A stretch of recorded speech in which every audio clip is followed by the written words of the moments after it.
This is Jeff Fedotin with Believe in Chiefs on the Believe Network, Kansas City's #1 sports podcast network, the only place with a show for every team in KC and more. We believe in our teams. Do you believe? On this week's show, former Kansas City Chiefs offensive lineman Joe Valerio and I discuss the latest news involving Orlando Brown and Frank Clark. But first, Joe, I'm editing Christian Okoye's autobiography. We had him on the show and teased his book, and I'm sure we'll have him on again in the fall when the book is published. Anyhow, I wanted to share a nugget that you may or may not already know, just because since you were somebody who was endorsed by Reebok when you're playing, wore the pumps. I'm sure you remember the Dan versus Dave campaign, Yeah, yeah, the two decathletes.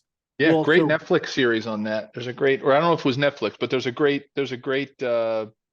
series on that mini or podcast. It might have been a podcast, but yeah. Anyway, so it's even more timely then. Well, so Dave Johnson, the decathlete, actually went to Azusa Pacific, Okoye's college, and he was actually a football player, safety, and he hmm went to tackle Okoye. Okoye sent him flying on like the collision, and he's like, you know what?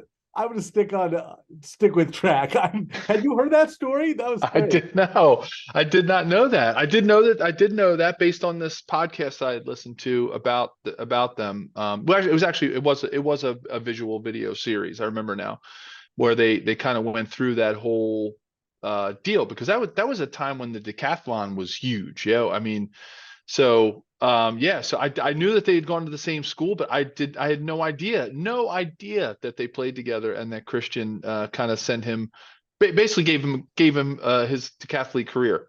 So Probably for the best, considering he yeah, was a pretty good decathlete. But yeah, that's it all comes full circle. You've seen the recent doc on it, and plus, like you were a Reebok, you had the pumps, right? That was your yeah, go we had to. we had the pumps, we had the Reebok gloves, we had everything. So yeah, I remember those pumps. Boy, they were something else. That was kind of cutting edge at the time, because we were pumping our helmets while we were pumping our shoes.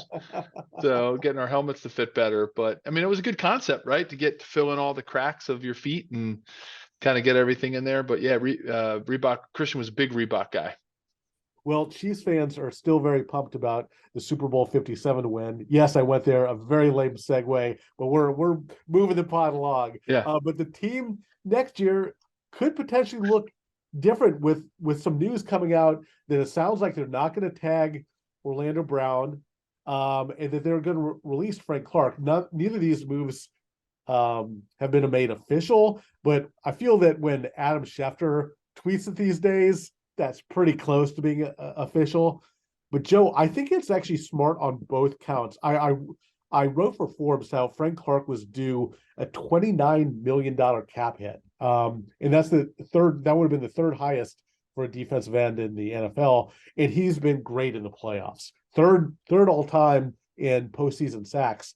But in the regular season, he's never had a double-digit sack season for Kansas City. He didn't even have more than 5 either the last 2 seasons. So I think just Patrick Mahomes is making he's going to count almost 50 million against the cap this year, and obviously money well spent. But I Yeah. think you have to be a little judicious. I think these are both Clark and Brown good players, but not necessarily great players who can shell out that kind of money too. Joe, do you agree? I'm curious your thoughts on this. Yeah, let's start with Orlando. Uh-huh. We talked about him all season. I mean, yeah, Uh-huh. he stepped up towards the end of the year, and definitely, obviously, in the Super Bowl, whether you want to use the field, people want to use the field as an excuse or whatever, that the Eagles couldn't get their rush going because of the field conditions or whatnot. I mean, I don't want to give them that much credit. But Orlando did his job in the playoffs, but during the season, I was worried. I was worried he was hurt. I was worried he was dinged up. We talked about it with Blair Kirchhoff. I mean, Our last I pod, yeah. just I think Blair kind of agreed. I mean, there was a lot of talk and speculation on how effective he was going to be all season. And again, whether it was something that was nagging him or keeping his feet what looked like was in cement, um, he just I don't think he was that effective. I mean, and then on the other side of the ball, Frank Clark. I mean, just doesn't have. He's definitely not a Derek Thomas presence for sure. I mean, yeah, he has the stats to go with it for the playoff runs But again, I'm just saying exactly what you said, Jeff, and I'm totally agreeing with you that these are two good moves for them to see what can happen. And if somebody wants to come all along and offer Orlando Brown $25 million, then I think it'll be, hey, thanks for all you've done. Here's Super Bowl ring, and we'll catch you later. Because I don't think that they would get their bang for their buck out of something like that if it escalated. Now, if they wanted to lock him up for a long-term deal and they can play around with cap money, certainly I think he'd be worth having, right? Because a proven left tackle is a proven left tackle, right? Mhm. I mean, you need it. But I think they can get something for a little bit more for their value if it does escalate to the point where he becomes too expensive. On the other side with Frank, I think it's kind of the same argument. Yeah. I mean, it's not the day-to-day effectiveness that you're going to get out of a cap hit like that. And I think they can go out in the draft and find somebody, make a big free agent move, look for someone that can be effective and get a rotation going with the pass rush. This is also a draft that one of the strengths is edge rusher. So it'll be interesting to see if that's how they try and place Clark. It could potentially be, again, I think these are the right moves. It could, George Karlaftis had a really promising rookie year, but it'd be a little bit scary if we do end up with a rookie and a second year guy as our two edge guy. Whatever they did they won a Super Bowl with a completely a young all rookies all over the place in the secondary. So who am I to doubt this? But that is one. Again, I like the moves, but that's something interesting to watch. Yeah, if there's a Derek Thomas out there, not that I mean they broke the mold when they made Derek, so I don't know if someone like that's out there, but if they could come up with the goods through the draft or through free agency with someone like that could complement, Karlaftis. I mean, look at Neil Smith and Derek. They started out both relatively young together, built that into probably one of the best defensive end tandems in the NFL. Maybe over exaggerating, but NFL history, or at least AFC history, right? When you look at what Neil Smith and Derek Thomas were able to do from a sack and pressure perspective, because when they were double teaming Neil, they were singling up Derek, and vice versa. When they were doubling Derek, they were singling Neil, and each of them really knew how to make very effective use of the single blocks. So, maybe they could do something like that, build the next Derek Thomas, Neil Smith duo. Speaking of pass rush, Joe, you mentioned something a bit ago about that I had been meaning to ask you about. Of course, Orlando Brown and the Chiefs offensive lineman and the rest of the Chiefs offensive line were awesome in Super Bowl 57. Did allow a sack, and obviously the turf was not in good shape there at State Farm Stadium. Loss been made out of that. Hey, both teams had to play on it. They knew that going in the turf wouldn't be in great shape. That was a talking point throughout the week. But Joe, I just wanted to get your opinion as a former player. How much of an impact do you think that had, and what kind of experience? I'm sure you've had situations where it's been less than ideal field conditions. Tell the listeners what that's like, if that helps or doesn't help offensive linemen. Oh, it totally helps offensive linemen. I mean, I'm not saying that both teams didn't have to play on it, which they did, right? So it's not as if one team was getting an advantage. Totally. It wasn't like the Chiefs when they were on defense were playing on AstroTurf, right? Like Right. which is a lot faster for a rusher. I mean, that's why I think Derek Thomas really gained so much momentum with his career. It was starting on AstroTurf, Mhm. because it's all in that first step. Uh-huh. It's in that first and second step. If you can get off and beat the offensive lineman to the punch, you're going to have an advantage, especially when it's a little loud and you can't hear. And I'm not saying that Super Bowls are super loud venues, but still, nonetheless, I mean, it just slows you down as a speed rusher and as a pass rusher if you can't make the moves that you need to make, because there's only so much you can do with power, right? And if you're using speed as your sort of main strength of your pass rush, those first two steps are critical. And you saw a lot of times, guys were like Hassan Reddick was slipping. I mean, his feet were coming out from under him, and that totally helps an offensive lineman, because as an offensive lineman, your base is always there, right? You got to keep a Uh-huh. strong base. You keep your legs spread out. You're keeping your body. You don't have to move that far.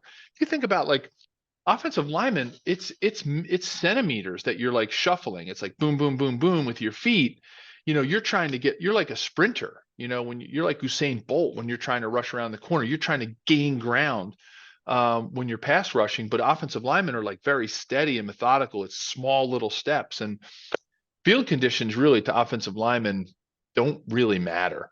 Sometimes if it's a little slippery, you're going to want to put on some like deep, like 1 inch screw in cleats if you really need to drive block and push. Sometimes if you're pass blocking and you're getting bull rushed and you want to dig your feet into the ground, you don't want to be slipping and sliding.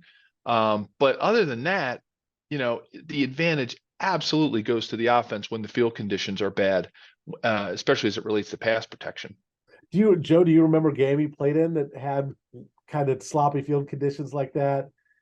Yeah, I mean, I remember we played the Browns at home, and I think we got, I want to say, I think, well, number one, I think we punted like 13 times because I was long snapping at the time. So I remember snapping the ball 13 times. It was a record for me for long snaps in a game. You had a busy day. And I remember the rain that just kept coming down and coming down and coming down, and it just made the field get worse and worse and worse. And you'd find yourself, at halftime, changing your cleats, right? I mean, I think, listen, I got to give Alan Wright and his equipment staff, and what Alan learned from one of our great guests, Mike Davidson, what they learned about the proper shoes. And Marty was a stickler for that. And I'm assuming that Alan Wright, as the head equipment manager now, has kept that philosophy going through these different regimes of coaches, is how important it is. And I've heard that Alan had multiple shoes and cleat arrangements ready for the players in the Super Bowl, and it's probably why the Chiefs didn't have as much of a problem as the Eagles, because you want to make sure you have a shark bottom, which is like a rubber, like a rubber bottom. You want to make sure that that you have your half-inch screw-in cleats, your 1 inch screw-in cleats for when it gets really muddy and you need to get under that grass and really dig in when it's soft. So yeah, proper footwear is essential in the game of football for every position. Probably some more than others, but it's essential for every single position if you're going to be effective out there. Great stuff there, Joe. Well, Bet Online remains your number one source for all your sports betting this season. Everything from pro and college basketball, with the tournament coming up, the UFC, MMA, and more. You'll always find the latest odds, team matchup info, player news, and game trends at Bet Online. With live betting options, free contests, and live scores from almost any sport or game imaginable. Bet Online is truly the fastest and easiest way to bet all your favorite leagues and events. Head to the website today or use your mobile device to join and receive your 50% welcome bonus with your first deposit. Make sure to use promo code BLEAV, BLEAV, to receive your rewards. BetOnline.ag, where the game starts. Joe, back to Orlando Brown a little bit, and he did get better as the season progressed, especially that Super Bowl. We talked about the turf, but I don't care what kind of turf. Zero sacks, especially when Patrick Mahomes was still limited by that ankle, and that was such an important, going to be such a determining factor in the outcome. But he did it, so he had a really good playoff run. This one of the stories of the playoffs, of course, we just mentioned the Mahomes injury. He was injured against the Jaguars on an Arden Key hit, a Jacksonville Jaguars player. It looked to me like Brown was kind of the culprit for that he allowed that rush. So I think Brown is a good player, but I don't think right now the franchise tag for offensive tackle is like $20 million. That's a lot, that's a lot of money for him. I think that's my take on this. No, I couldn't agree more, Jeff. There's a million cliches that are popping into my head right now. Is the juice worth the squeeze? Cost benefit analysis, right? Like there's just so many things. We do it every day in our lives, right? We decide what kind of cars we want to drive, where we want to eat. If you want to go out to a restaurant, where are you going to get the most bang for your buck? There's another cliche, right? And I just think right now, given what they went through with this season and where they're looking at for next season, they're going to have to make some tough decisions about cost benefit analysis and whether or not Orlando Brown brought more benefit for what the cost would be. Or even, look, I'm not saying that even if they went out and got somebody that was better than Orlando Brown, that's going to be hard to do. I'm Right. going to give Orlando Right. Brown some Yeah. credit. Let's give him Absolutely. some credit. He's a seasoned veteran. He's a Super Bowl champion. He's got championship DNA.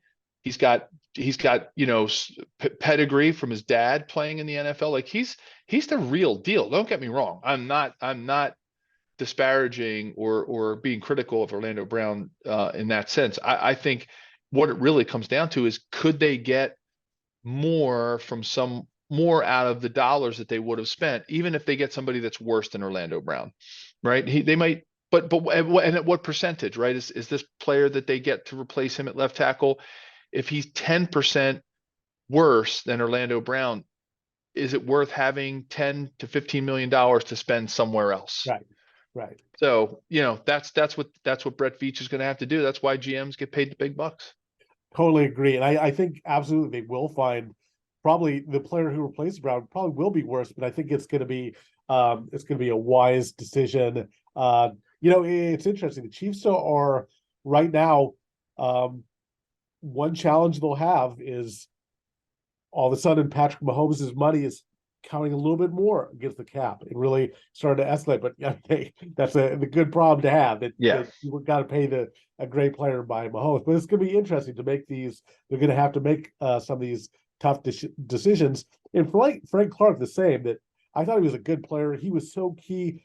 I mean, against the he had 1.5 sacks against the Bengals. The story of that game was the Chiefs pass rush just dominating the Bengals front, and Frank Clark was a huge part of that. He on the first quarter, he just set the tone against Joe Burrow and the Bengals. So they're going to miss that. Joe, it's also interesting when I was first looking at the Chiefs. So much talk on the draft and Kansas City and stuff.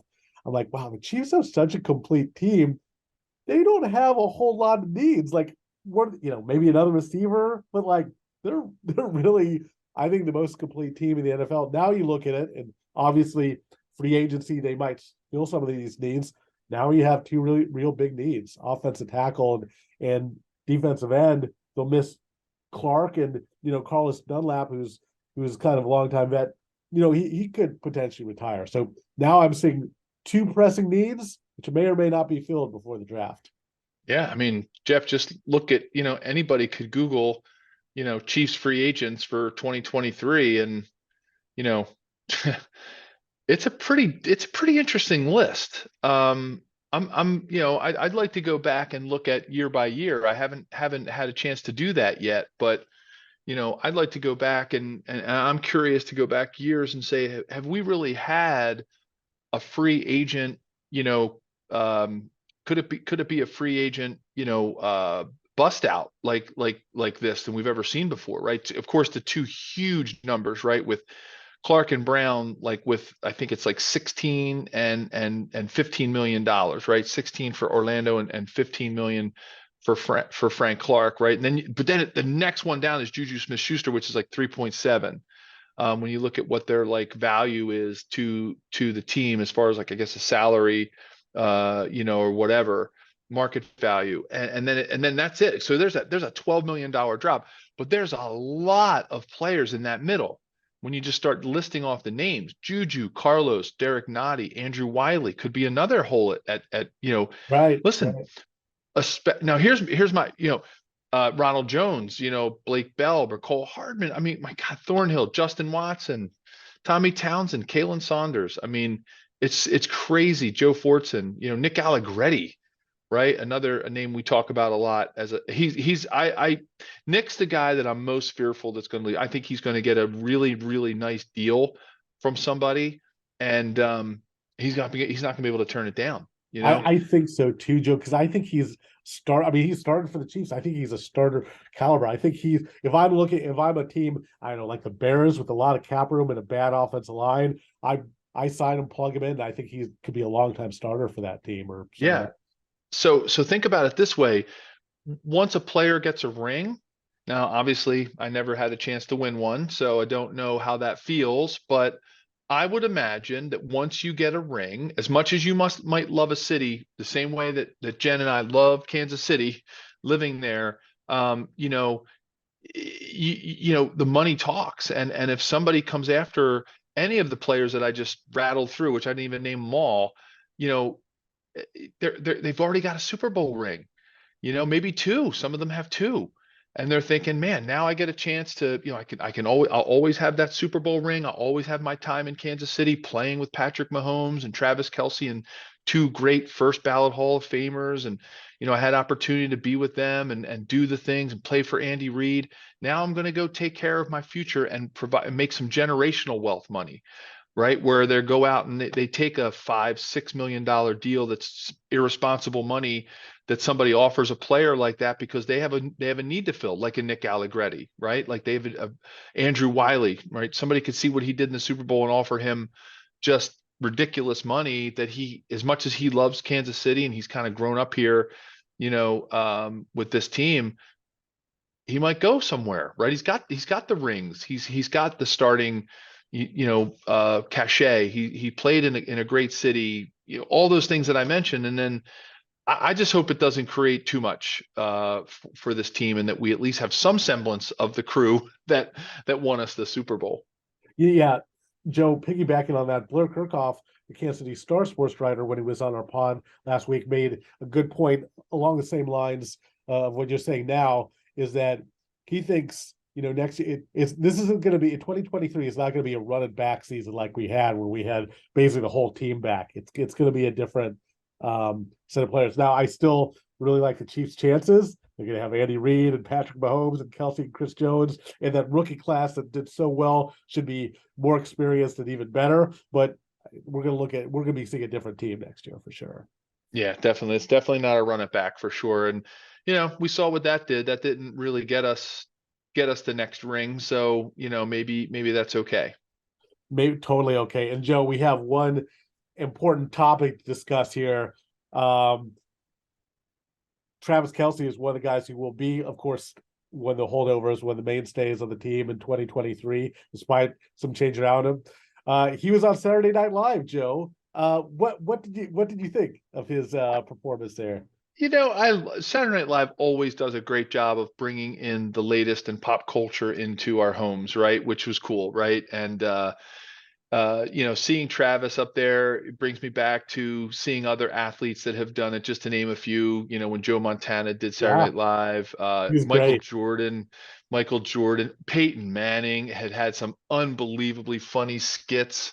And you think about the players, just those are just to name a few that have been on. It's always awesome to see them out of their football character and into like a Hollywood character. And that's what made me most happy. Was he went up there and he absolutely did his thing. I thought he was natural. He does such a great job with the podcast, and he's just such a character. He was honest, he was real, and I thought he did a great job of weaving it in. And of course, his brother Jason was a great sport for, in the opening monologue, sitting there like all sullen right after Travis was celebrating the Super Bowl win. I thought that was pretty good. He was good. He was in a skit too. I encourage fans. So I thought Kelce was really good. I thought some of the skits he was in were a little bizarre and out there. Almost Yeah.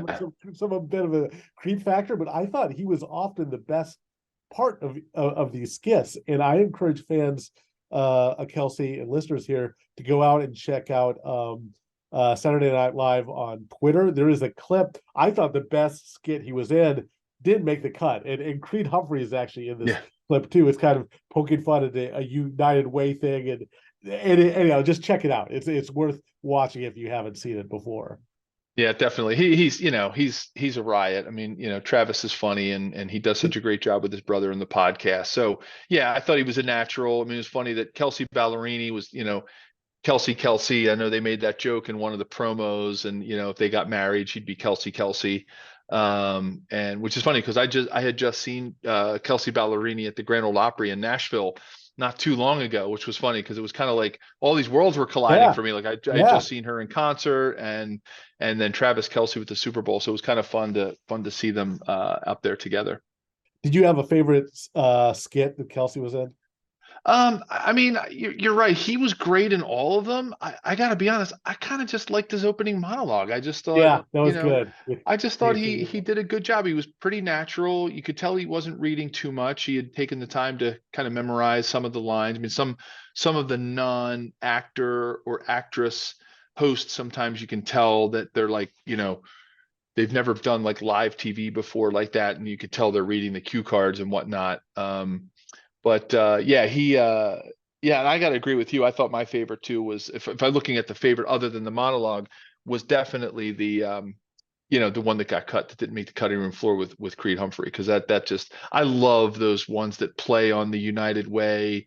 Like it The always Manning one, like the it made me Manning think of the one. Yeah, Manning one, yeah. where he's throwing the ball at the little kids and knocking them over, and sends the one kid into the outhouse, into the porta potty. Like, it just, because you see these players get out of their character a little bit, and it's like, it's a little bit of a shock factor. But Saturday Night Live always has been like that, right? They've Some skits just so bizarre that they're going for the shock factor, and you're like, what just happened? Like that, like, what did I just watch? But because my favorite part of Saturday Night Live, not to go off on a tangent or like a Joe tangent, but my favorite part of Saturday Night Live is generally the Weekend Update, Uh-huh. and any fake commercials that they do. Like that's always been the formula that I've always liked. Right. I've always loved the fake commercials, and anything, because you're like, wait, was that a real commercial? And like, no, that was Saturday Night Live. And I always like Weekend Update, because it pulls in the news of the day and what's going on in the world, and kind of makes light of it. And so those always been so. But the skits, yeah, they've always been, you can either love them, or you can be like, what just happened? You mentioned those commercials, and yeah, I had recorded it. So when I was fast forwarding it, it was tough. I had to keep pausing. I'm like, wait, is this an ad or is this Right. a fake ad? I really liked both the American Girl, uh that skit, and also the one that the straight best friend. I thought those were Yeah, two of yeah, my yeah. favorites.